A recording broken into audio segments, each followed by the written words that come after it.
easy for me to say. Oral arguments were heard today by the U.S. Supreme Court. And joining us now is Mark O'Mara. Hey, Mark, good to talk to you, sir. Hey, Steve, good talking to you again. How have you been? Yeah, I'm good, good. It was warming up here. I know you're in Florida sweating your nose off, but here it was warm. Now it's going to snow tonight. We're all messed up here. Anyway, all right, so the justices heard. It was about a 90-minute oral argument, and as you might expect, you have, the 4 liberals that are pretty rock-solid liberal and the 4 conservatives who are pretty rock-solid conservative, and it seems like by the questions and by political point of view, that it's going to come down to Justice Kennedy. I fully agree with you. I mean, it's interesting. You look at this case, and it just sounds like a law school exam question. You have a government program sort of being shoved down the throats of corporations, but now you have a corporation responding to it on religious or First Amendment grounds. You've got public policy. You've got corporate being completely separate from the corporate owners, who, though they can have their own perspective on life, they can't force it on the corporate workers. It's going to be very interesting, but all of the issues it brings up truly sounds like a law school exam question to me. All right, well, let me let you hear, because I'll read it, what Kennedy said. They say, this is the Fox News story on it, that Kennedy voiced concerns both about the rights of female employees and the business owners. He asked what rights would women have if their employers ordered them to wear burqas. In other words, why should the employer, say, I'm not providing birth control? He turned it around and said, well, what if they were of the Islamic faith and said you have to wear burqas? But then he also said that a profit corporation could be forced in principle to pay for abortions using the logic of the government. So I don't know what, I mean, it seems to indicate that as a Catholic that he might go the way of the plaintiff in this case, but you never know.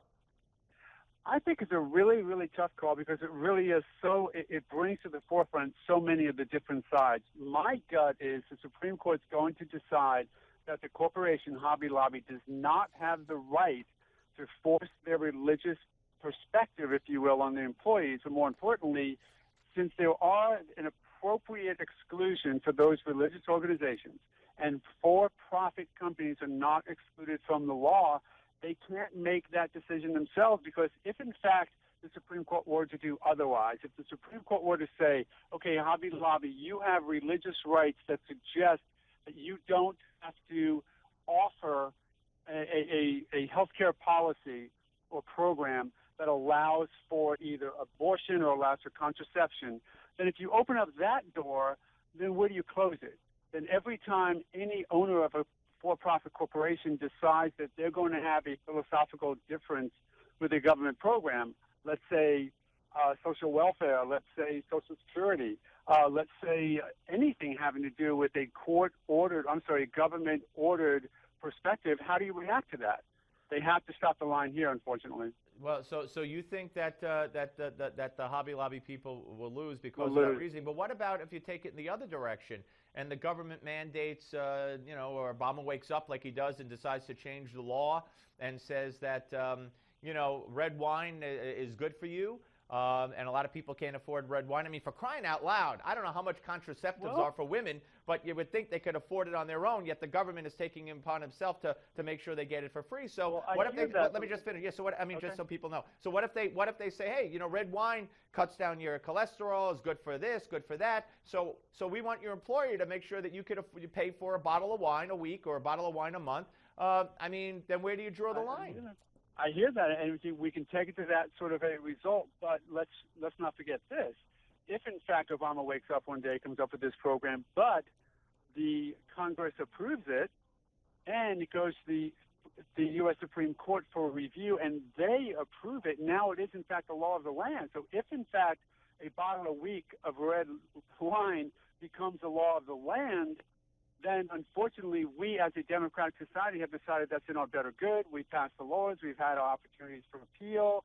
Then, quite honestly, is the law of the land. In this case, even those people who don't like Obamacare have to acknowledge Congress passed it.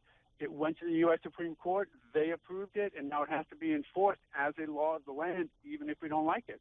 All right. So if you had to weigh in, if you had to predict, you think that it's Hobby Lobby's going to lose. Yeah, Hobby Lobby's going to lose. All right. Well, I certainly hope you're wrong. We will wait and see. Is it true? I've asked you this before, I think, but I've heard that these cases are that the judges the justices for the most part have made up their minds even before they go into these oral arguments. Is that true?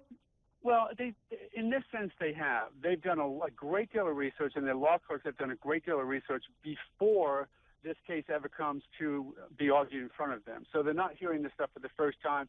They've been very, very prepped and prepared for it, which is why, the questions are quite succinct and to the point. Can they be just changed by a very impassioned oral argument? Yes, they can. For the most part, they've already made up their minds, not in a bad way. They've just already done their work and their preparation and research. All right. I want to play something for you. Ronan Farrow on MSNBC. I'm not trying to throw you a curve. I know that you care very much about the community, and there's a study by the Education Department that came out, and I'm going to talk about this later in the show, that showed that black students get suspended from school, I think, 3 times as much as whites. It starts in preschool, they say, and they showed numbers on MSNBC. Now, I don't know what that means. I don't know that if most of these kids who are being thrown out are in schools in the inner city where most of the kids are black to begin with, and so it could be misleading that way. I don't know if in preschool when they talk about percentages, if it's a total of 10 kids who have been suspended around the country for preschool, right, and 3 of them and 10 of them or 9 of them are black and 2 are white. So I don't know what the numbers are, so I don't know what it means. I wish they'd give me context. But I want you to hear something. Give a listen to this. To me, this is the primary reason why there's still so much racial equality in America. Because at the beginning, in schools, there's so much racial inequality. Most kids in America today go to segregated schools, and we know that kids in majority black schools get about $733 per pupil less funding than kids who go to majority white schools. Kids in black schools are less likely to have teachers who are competent or proficient. The schools are often crumbling, toxic, toilets don't work. I mean, the list just goes on and on. We cannot claim to be an egalitarian country as long as we allow this to continue. All right, that's Lisa Bloom, but that's actually my fault. I want you to hear the next one. That sets the scene. But listen to what she said next. She brings up Trayvon Martin in this. Give a listen. Mm-hmm. We know from a lot of psychological studies that African-American boys in particular are perceived to be more hostile and threatening than white boys who engage in the same behaviors. And I think this huge rise in suspensions and expulsions of African-American boys is in large part a result of that. I talk in the book, for example, about Trayvon Martin, who we know was suspended 3 times.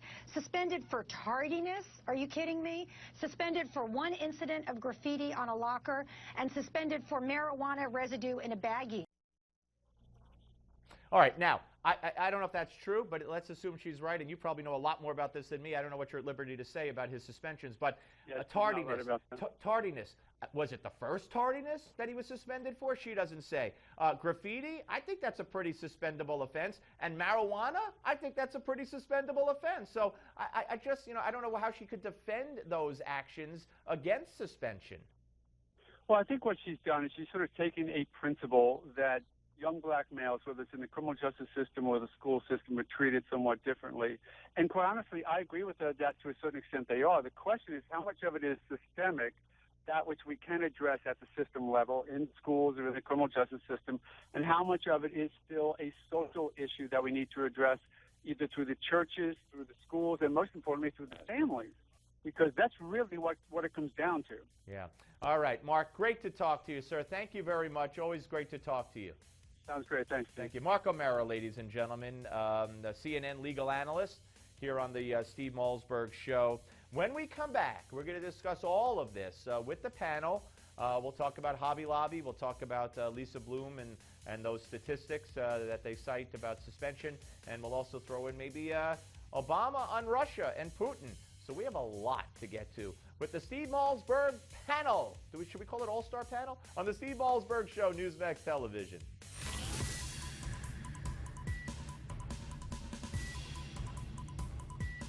We don't just talk about the news, we talk to those making news. This is the Steve Malzberg.